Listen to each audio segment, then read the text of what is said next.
We start this hour with some breaking news in Europe. Russia has reportedly unleashed a deadly drone barrage in Kharkiv, Ukraine's second largest city, killing 6 and injuring dozens more, including children. The 9-minute strike hit apartments, homes and even a school courtyard. This comes after Russia launched 2 of its biggest air attacks of the war earlier this week. Ukrainian President Volodymyr Zelenskiy says the onslaught proves Moscow isn't facing enough global pressure. Meanwhile, energy attacks have plunged 2 southern regions, Kherson and Mykolaiv, into blackouts. This, of course, coming as global diplomatic pressure on a ceasefire ramps up on Russia. We head over now to North America, and protests against US President Donald Trump's immigration raids are spreading across the United States, despite warnings from the White House.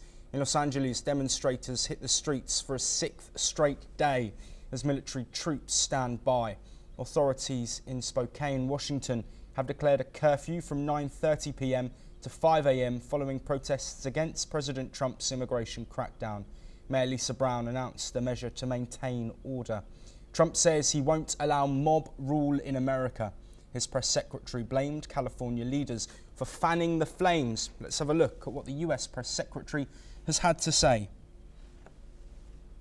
President Trump was in contact with Governor Gavin Newsom despite some of the claims he's made in the last couple of days. The president called the governor on Friday evening and told him to let law enforcement in California do their jobs. And the Los Angeles Police Department, by the way, are fantastic people. They are trying to do the work that they've so bravely signed up to do, to enforce the law, but they have been kneecapped by... It's a good question the president is raising, and one we are looking into, about who is funding these insurrectionists and these rioters and these protesters and these illegal criminals. And I have updates for you on the numbers, by the way. Since June 6th, there have been 330 illegal aliens that have been arrested as part of these riots in Los Angeles. 113 of those illegal aliens had prior criminal convictions.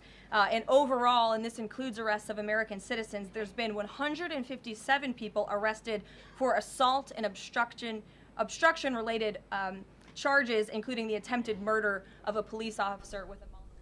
Meanwhile, Defence Secretary Pete Hegseth told lawmakers the deployment of over 4,000 National Guard troops and 700 Marines is lawful and constitutional.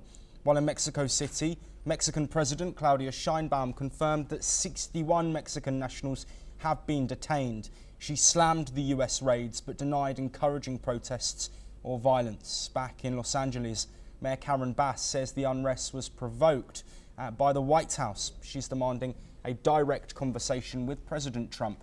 District Attorney Nathan Hochman pledged to protect peaceful protesters but warned that violent offenders will face charges. Over a dozen people now face prosecution, including 2 men accused of throwing Molotov cocktails. At the same time, US Attorney Bill O'Reilly vowed more arrests after charging 2 men for throwing Molotov cocktails during LA protests. He warned rioters, "This is the beginning, not the end." Let's take a look at that statement. We are announcing that we have filed federal criminal complaints against 2 defendants who engaged in violence during the recent civil unrest. The last few days, we have seen vicious attacks on our agents and our properties here in the federal government. The escalation of violence by these rioters poses a serious threat to our agents and the safety of the public.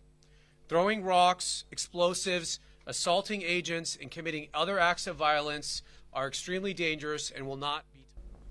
On the military front, Major General Scott Sherman said Marines are not conducting arrests and will not carry live ammunition.